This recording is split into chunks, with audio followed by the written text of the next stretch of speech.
Okay, so let's have a go at this question. So this is the Hoover Dam in the United States, and the question is relating to this. So it's saying that we have a barometer at the surface of the dam, and that's showing a reading of 750 millimeters of mercury. Okay, and we also have a pressure sensor at the bottom of the dam, and that's shown in absolute pressure. Okay, just note it's absolute, and this pressure that's shown is 22.68 bar. Now you need to calculate how high is the Hoover Dam. Obviously you can use Google, don't use that, that'd be cheating, but you can easily work it out with the information I've given you. So the solution is, because you have the absolute pressure measurement at the bottom of the dam, the trick here is you want to get to the gauge pressure, okay, because the gauge pressure is equal to the hydrostatic pressure of the water, rho GH.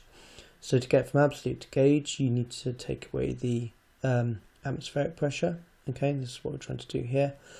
And so again, we could look that up, but we're actually told it. We're told the atmospheric pressure because we have a barometer nearby.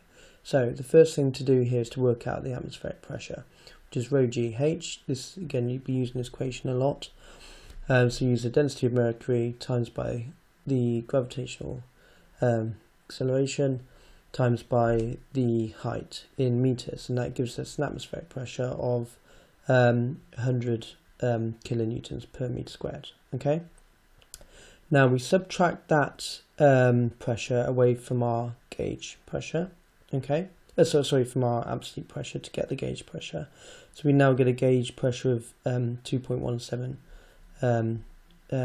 times 10 to the 6 newtons per meter squared. And this value here is equal to rho GH, which is, the hydrostatic pressure of the water.